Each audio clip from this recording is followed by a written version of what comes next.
खूप दिवसाची माझी इच्छा होती की कोकणातल्या शेतात फिरायची. हा तुरीचा झाड आहे, तूर. हा बघा ह्याला बोलतात नजारा. हा बघा लहानपणीचे दिवस आठवले जेव्हा आपण शेतामध्ये भाकरी खायला यायचो, असं आंघोळ करायचो नदीमध्ये. मित्रांनो, ही काळी मिरी आहे बघा. ही मसाल्यामध्ये आपण जी वापरतो ही काळी मिरी आहे. त्याच्यानंतर ही गावरान. आम्ही रोहित आणि मी लहान असल्यापासून ह्या हिच्या म्हणजे पाठीवर बसून अक्षरशः ती अजून आहे का ही? बघितल्यासारखी वाटते. ओके. मुंबईला जाऊन 30-35 हजाराची नोकरी करण्यापेक्षा आपण इथल्याच म्हणजे जे व्यवसाय, पारंपरिक व्यवसाय आहेत, त्यांना अनुभवाची जोड असताना त्याला आपण त्याला अभ्यासाची जोड दिली तर ह्या क्षेत्रात आपण चांगल्या पद्धतीत यश मिळू शकतो असं मला वाटतंय. तर नमस्कार मंडळी, जय शिवराय. आज आपण चाललोय प्रतीकच्या शेतामध्ये. खूप दिवसाची माझी इच्छा होती की कोकणातल्या शेतात फिरायची, आणि आपला प्रतीक आहे, बघू शकताय तुम्ही. त्याच्या आपण शेतात चाललोय आणि एकंदरीत त्याच्या दृष्टिकोनातून आपण त्याचा शेतातला फेरफटका मारूया. सोबत मनोज आहे, प्रतीक आहे, आणि आमचा हा चारावरचा रोड आहे. तरी ते तुम्ही बघताय आता प्रतीकच्या शेतात आपण आलोय. इथं आतमध्ये प्रतीकचं शेत आहे. तर मंडळी, आत्ता आपण आलो प्रतीकच्या शेतामध्ये. इथं बघू शकता तुम्ही, इथं उडवी आहे, तिकडं पावटा लावलेला आहे, तिकडं तूर आहे, ते मला वाटते टोमॅटोची रोपं आहेत. आणि बघू शकता एकंदरीत शेतातलं वातावरण. प्रतीक आहे इथे, प्रतीकला भेटूया आपण, त्याच्याकडून माहिती जाणून घेऊ. काय प्रतीक म्हणतो? बरेच दिवसांनी भेट झाली. काय एकंदरीत शेताबद्दल आमच्या सबस्क्रायबरना काय माहिती सांगशील? आपलं एकंदरीत शेत कशा पद्धतीचं आहे आणि काय काय झाडं आपण या ठिकाणी लावलेली आहेत?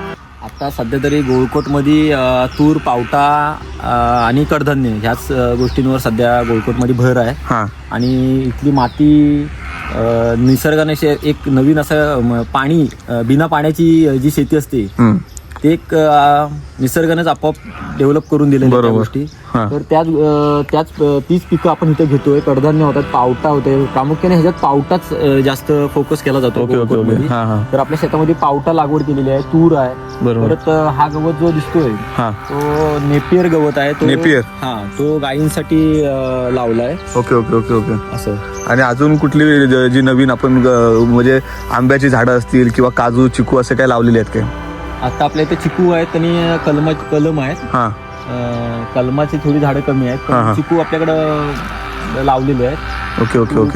कलम मध्ये चिकू आहेत. तर त्याच्यावर पण चिकूंची चांगली वाढ चालू आहे. ओके. आणि हा जो गवत लावलेला आहे तो गायींसाठी लावलेला आहे. त्याच्यामध्ये 4G नेपियर आहे. त्याच्यानंतर मका क्रॉस आहे पलीकडच्या बाजूला. मका क्रॉस लावलाय पलीकडच्या बाजूला. ओके.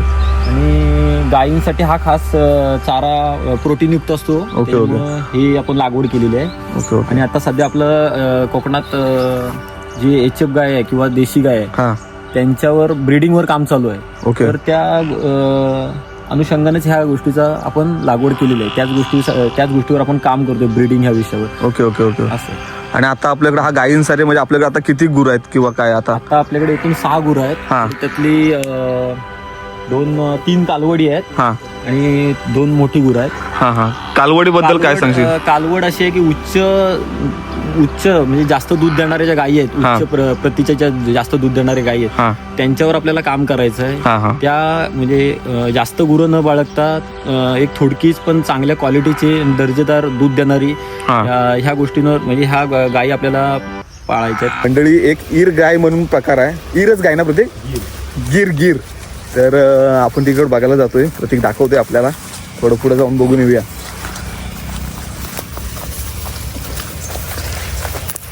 हा तुरीचा झाड आहे, तूर.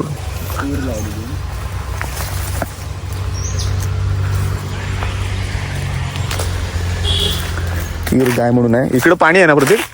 त्या बाजूला गाय वगैरे बघूया मित्रांनो. बरेच दिवसांनी मी पण आलोय कोकणात बघायला. हा बघा इथं वा ह्याला बोलतात नजारा. हा बघा काय नजारा आहे बघा. म्हणजे हे फक्त कोकणातच तुम्हाला बघायला भेटेल. तिकडे झाडं बिडं बघा, शांत परिसर बघा, मस्तपैकी पाणी आहे. इकडं शेती आहे, इकडं रोपं वगैरे लावलेले आहेत, सगळे गवत वगैरे सगळा. आणि आता इकडे चाललो आपण.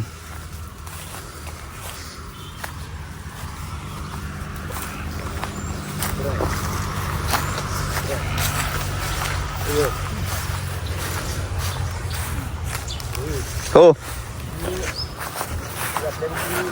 जातीची गाय आहे. ही गिर जातीची गाय आहे का? कुठली ही चॉकलेटी? ही गाय ना हा. जातीची गाय आहे. Okay okay okay. अशा गायी असतात गिर जातीमध्ये. आता कसं आहे हे मारायला येते. काय मारले गिर गाय आहे ना प्रामुख्याने जी म्हणजे जे उन्हाळ प्रदेश हा. आहेत जास्त हीटवाले प्रदेश आहेत त्याच्यामध्ये जास्त टिकून राहते. तर कोकणात ही गिर गाय सुद्धा चांगल्या प्रकारात म्हणजे चांगल्या प्रकारे साथ देते आपल्या इकडच्या उष्णतेच्या हवामानाला. ओके ओके तर ओके. गिर जात आहे. परत आता ही गिर जात आहे, मग ती ही दुसरी ही गिर जात येत नाही. ही गिर जात मध्ये येत नाही. हा. ती ओके. आणि ही गिर जात येते ती प्युअर गिर आहे. हम्म. त्याच्यानंतर एचएफ ही जात येते ती एचएफ मध्ये येते. HF का? हा हा हा. हॉस्टन फ्रिजन म्हणून ती गाय येते. Okay okay okay. आणि ती मुर्रा क्वालिटीची म्हैस आहे. ती मुर्रा म्हैस आहे का ती छोटी? हा हा आता आपल्याकडचा जो शेतकरी आहे हा. तो प्रामुख्याने कालवड संगोपन ह्याच विषयावर काम करतोय. आणि ह्या गोष्टीची जनजागृती पण होते की लोकांना कळत चाललंय की आपल्याकडचं जे वातावरण आहे ते आपल्या म्हणजे जे गाई गुरं हा. आहेत जे संकरित गाई गुरं आहेत किंवा देशी आहेत ते कोकणात चांगल्या प्रकारे टिकू शकतात. Okay okay okay. ह्याच गोष्टीवर प्रामुख्याने शेतकरी इथलं काम करतोय. तर मंडळी बघताय आपण, ही प्रत्येकने आपल्याला गायीबद्दलची माहिती सांगितलं नाही. आणि शेतात बघा वातावरण कसं आहे. म्हणजे मला लहानपणीचे दिवस आठवले. प्रत्येक आपले लहानपणीचे दिवस आठवले जेव्हा आपण शेतामध्ये भाकरी खायला यायचो, असं आंघोळ करायचो नदीमध्ये. आणि आपला हा ग्राउंड होता पहिला. आम्ही क्रिकेट खेळायला यायचो पहिलं. असं म्हणजे आज बरेच वर्षांनी मी शेतात आलोय आणि लय भारी वाटते. आणि प्रत्येक ते लाईफ जपतोय. म्हणजे खूप जणांचा जे ड्रीम लाईफ असतो की शहरात राहतात लोक आणि त्यांना गावाकडची शांतीसाठी ते सुट्टे काढून गावात जातात आणि टेम्पररी चांगलं लाईफ जगतात. त्याच्यापेक्षा तुम्ही कायमस्वरूपी गावाकडे सेटल झालात. असं नाही की गावाकडे उत्पन्नाचे सोर्स नाहीत, गावाकडे उत्पन्नाचे सोर्स पण आहेत. आणि हा प्रश्न मी प्रत्येकला देखील नंतर आपण एक बाईट घेऊया की जे लोक शहरात जाऊन कमवत आहेत ते गावात राहून सुद्धा तेवढेच पैसा कमवून आणि रॉयल लाईफ जगू शकतात. तर त्याच्यावर प्रतीकला देखील आपण त्यांचं मत काय ते देखील आपण नंतर विचारूया. पण त्याआधी प्रतीकची बाग बघूया. काळी मिरी पण लावलेली आहे. ही काळी मिरी आहे का? काळी मिरीची झाड आहेत. अजून दुसऱ्या शेतात पण आहे. हा. ह्या शेतात 7-8 झाडं लावलेली आणि बाकीच्या शेतात पण अजून बरीच आहेत झाडं. ही पूर्ण काळी मिरीची वेळ असते का? हा काळी मिरी. मित्रांनो ही काळी मिरी आहे बघा. ही मसाल्यामध्ये आपण जी वापरतो ही काळी मिरी आहे. आणि हा व्ह्यू बघ. हा व्ह्यू बघा मित्रांनो. थोड्या दिवसांनी इथे आपण बोट करणार आहोत. म्हणजे आपण मॅन्युअल अरे वा वा. लाकडाची का? लाकडाची जी बोट असते ती करायची. वा वा. थोडं पुढे जाऊन बघूया. जे आणि आपण आर्किटेक्चर आपले दोघा जणांना घेऊन ती बोट करायची. Okay okay. बघा मित्रांनो म्हणजे प्लॅनिंग बघा. म्हणजे काय त्याला म्हणतात ना, गावाकडची लाईफ हीच आहे ती मित्रांनो. मस्त निवांत शेतात काम करता करता आपण निसर्गाच्या सानिध्यात राहतो. आणि मित्रांनो आम्ही ज्या वेळेला लहान होतो, रोहित, मी, आपले सगळे सिद्धू वगैरे, तर आम्ही लहानपणी इथंच मोंगा लावायचो. इथं मोंगा लावायचो. बदलला आहे कारण का इथं जरा डेव्हलपमेंट म्हणजे नदीचा गाळ वगैरे काढून जरा इथं चेंजेस बरेच झाले. तर आम्ही पहिले लहानपण आमचं इथंच गेलोय. इथंच आम्ही मोंगा पार्टी वगैरे सगळ्या गोष्टी करायचो. लहानपण आमचं बऱ्यापैकी इथंच गेलो. आणि प्रत्येक ही कळक आहे ना. आता या कळकीमध्ये पण प्रकार असतात मला मध्ये. आता ही गावरान पद्धतीमधली कळक आहे. ही काय लागवड केलेली काय कळक नाही. नॅचरली उठलेली कळक आहे. मग आता ते सावलीसाठी ठेवले आपण की काय? सावलीसाठी. आणि म्हणजे काही ना काहीतरी युज होतो. म्हणजे प्रत्येक गोष्टीत कुंपण बांधायची असेल तर त्याचा युज होतो. आणि परत कौलाची घरं जी असतात. Okay okay okay okay. ह्या कळकींचा उपयोग होतो. बरोबर. त्यासाठी आपण ठेवलेले. आता ही प्रत्येकची इकडे गुरु आहेत. आता मला भीती वाटते आतमध्ये जायला. बघूया. बघा बघू शकता मित्रांनो. आता चला आतमध्ये. काय मारणार नाही ना?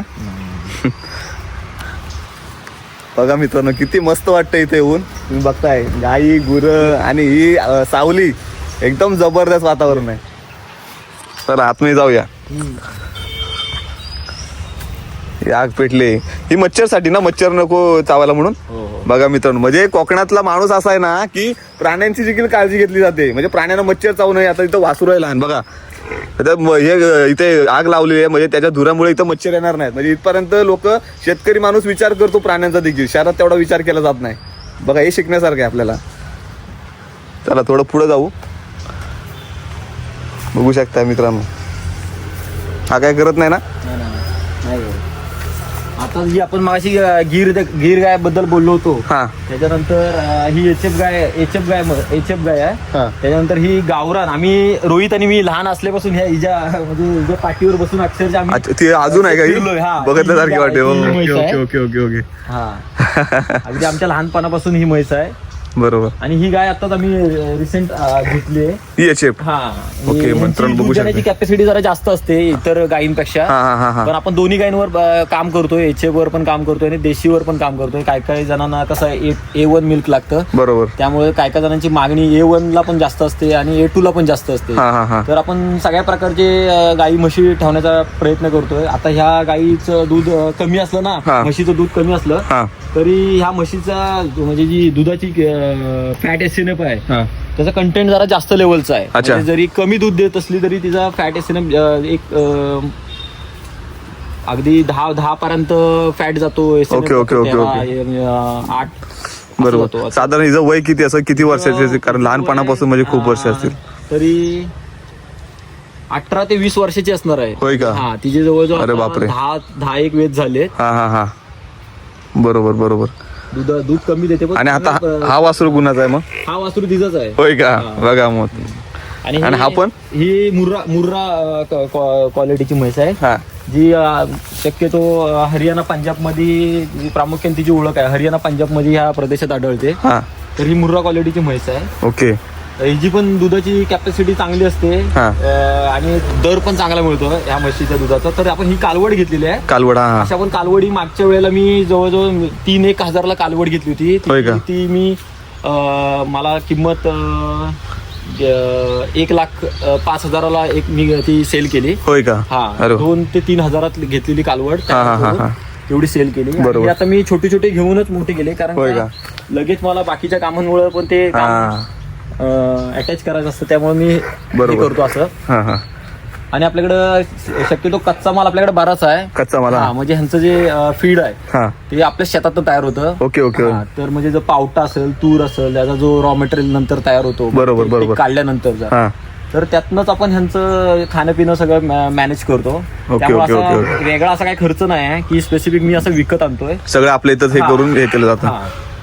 तर प्रत्येक म्हणजे आपले जे कोकणातले शेतकरी आहेत, नवतरुण शेतकरी आहेत, म्हणजे आता सध्या चाललंय कसं, बेरोजगारीकडे हे विषय वळत चाललाय.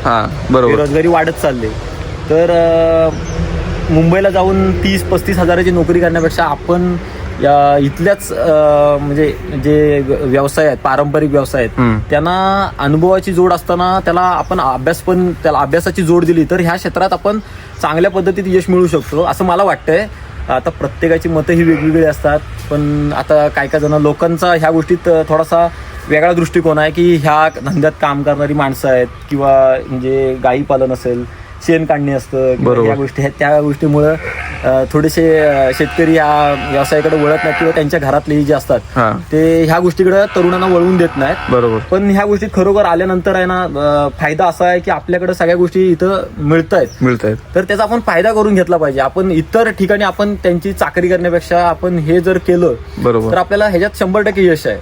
थोडासा अनुभवाला आपल्याला अभ्यासाची जोड द्यायची गरज आहे. तर ह्या गोष्टीत आपल्याला 100% सक्सेस आहे. अजून सांगायचं झालं तर HF गाय आहे, देशी गायी आहेत, त्यांचं संगोपन करताना याच गोष्टीची काळजी घ्यायची, त्यांचा मेंटेनन्स व्यवस्थित झाला पाहिजे. त्यांच्या बॉडीमध्ये कुठची डेफिशियन्सी राहिली नाही पाहिजे. तर आपण घाटावर जशा गायी म्हशी पाळल्या जातात त्या पद्धतीत आपण इथं पाळू शकतो. आता बघा, मी हा मुक्तसंचार गोठा केलाय, म्हणजे ह्याच्यात मी बांधत नाही, आम्ही गावठी पद्धतीतच केलाय. बरोबर. जास्त काही मी खर्च केला नाही, काय नाही.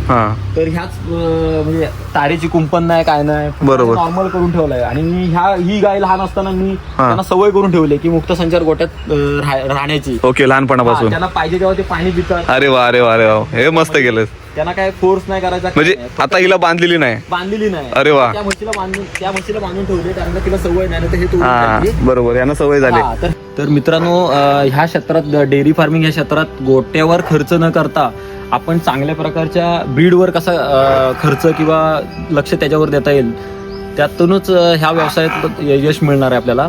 तर HF गाय आणि देशी गाय याच्यामध्ये तुम्हाला जे काही कम्फर्टेबल होत असेल त्याच्यानुसार तुम्ही त्या पद्धतीत त्यांची आखणी ठेवा. आता माझ्याकडे HF गाई सुद्धा आहे आणि देशी गाई सुद्धा आहे. जशी मागणी लोकांची येत असते त्या प्रकारेच आपण दूध देत असतो त्यांना. तर बघूया, आता आपल्याकडे एक टॉप ब्रीडच्या 2 कालवडी आहेत, ते गोट्यात ठेवले आहेत, ते तुम्हाला दाखवतो. चालेल. ह्या कालवडी आहेत का? ह्या दोन आता कालवडी आहेत ज्या HF गाईच्याच आहे. मिल्क कॅपॅसिटी ह्यांच्या आई मदर रेकॉर्ड आहे मिल्कचा 25 लिटर आहे दिवसाचा. होय का? आणि हिचा ह्या चॉकलेट गाईचा पाडीचा एक 30 लिटरचा साधारण आसपास मिल्क रेकॉर्ड आहे. Okay okay okay. Milk record आणि ते जे सिमनची कांडी आहे त्यांच्यानुसारच आपण ह्यांची निवड करून आपण त्या घेतल्या आहे. ओके ओके ओके तर ओके. ह्यांचा डाईट बघायला गेला तर ह्यांना आता रोजचा प्रति किलो 1 ते 2 किलो अच्छा. 1 ते 2 किलो ह्यांचं खाणं आहे प्रत्येकी सकाळ संध्याकाळ. आणि पूर्ण गाईचं दूध आहे ते मी घरात न नेता जवळजवळ 6 लिटर दूध ह्यालाच पाचतो मी. होय का? हा. तर पूर्ण ती गाय जेवढं दूध देते तेवढं मी ह्या कालवडींवरच ते त्यांना पाजून टाकतो. Okay okay okay okay. तर असं त्यांचा जरा फक्त त्यांचा डाईटचा जरा खर्च आहे पण नंतर हे खर्च झाल्यानंतर तुम्हाला रिकवर होणार आहे. हा रिकवर होणारच आहे. कारण का ह्याची मिल्क देण्याची कॅपॅसिटी हे तुमच्या सगळे डाईट वरच डिपेंड आहे. तुमचा डाईट जेवढा चांगला असेल त्या म्हणजे त्यानुसारच तुम्हाला ते दूध देणार आहे. बरोबर. तर त्यांना आता मी खाली बसायला मॅट वगैरे ठेवलाय. आता ह्या पण मी मुक्तच ठेवल्या त्यांना बांधणं वगैरे अच्छा यांना पण नाही बांधलेले. बरोबर. तर त्यांना ते जे कम्फर्टेबल वाटतं तिथं आता ते निवांत एकदम बसले. बरोबर. आपण जरी आलो तरी ते एकदम सॅटिस्फाय आहेत. बरोबर. त्यामुळे त्यांना कसलं टेन्शन नाही काय नाही ते एकदम निवांत आहेत. बरोबर. तर ते जमिनीवर न बसता बरोबर मॅटवर बसतात म्हणून तुम्ही मॅट टाकलाय खाली. होय का? हा. आता त्याचं खाणं पिणं योग्य पद्धतीत झालंय अगदी पोटभर खाल्लं नाही आहे. आणि सकाळी मी 2च टाइम खायला टाकतो गुरांना. एक सकाळचं खाणं झालं की डायरेक्ट मी संध्याकाळी 6 वाजता खायला टाकतो. मधल्या पिरियडला त्यांची जेवढी रवण करण्याची शक्ती आहे किंवा ती कशी वाढेल ह्या गोष्टीवर आपण काम करतो जेणेकरून दूध वाढ पण होते आणि त्यांची इम्युनिटी पण वाढते. बरोबर. तर आता मी ह्याला आपल्या ज्या कोकणात आता कसा हा व्यवसाय करताना कोकणात जरा शेतकऱ्याची जरा परिस्थिती बिकट होते कारण ह्या गोष्टीची माहिती नसते. HF गायींवर कसं काम करायचं ह्या गोष्टीवर माहिती नसते किंवा मग शेतकरी मग ही गाय घेतल्यानंतर इकडचं डाईट थोडंसं कमी जास्त असल्यामुळं सध्या आपल्या इथं मक्याची लागवड होत नाही. मक्या कमी प्रमाणात होतो आणि भाताचं प्रमाण आपल्याकडे जास्त आहे.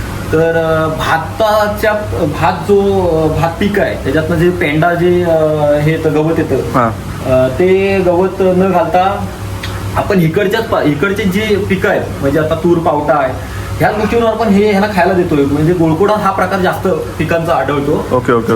तूर पावटा ह्याचा बुसकट.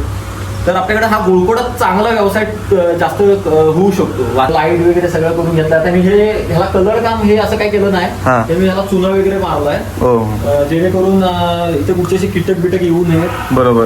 हा चुना मारलेला आहे का? हा चुना मारलेला आहे. ओके. आणि ह्याच्या चुन्यामुळे ह्या जरा गारवा पण राहतो. बरोबर.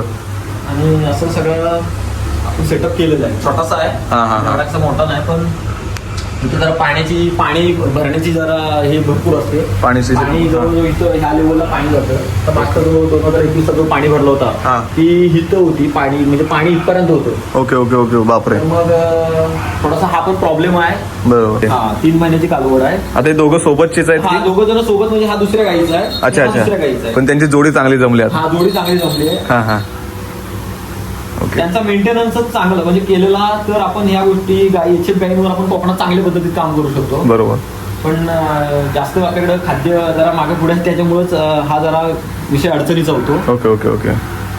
पण ह्या व्यवसायात शेतकऱ्यांनी सर्वांनी उतरलं पाहिजे कारण का आपला खर्च थोडा कमी होऊन आपण ह्या क्षेत्रात आहे ना. बरोबर. चांगलं काहीतरी यश मिळू शकते. बरोबर. बघू शकता या वाड्यामध्ये सगळ्या गोष्टी एकदम परफेक्ट आहेत. फॅन आहे, लाईट आहे, पाईपाचं कनेक्शन आहे, मॅट आहे बसायला. म्हणजे गुरं पण यांना बांधलेली नाही हे पण निवांत आहेत. मुक्त संचार आहे आणि बघू शकता किती माया देणारी गुरं आहेत. आणि खरंच कोकणी शेतकरी यासाठीच आमचा भाग्यवान मानला जातो की या प्राण्यांची पण तेवढीच काळजी घेतो आणि निसर्गाची पण तेवढीच काळजी घेतो. त्यामुळे कोकणाचा निसर्ग देखील कोकणी माणसाला चांगला सांभाळून आहे.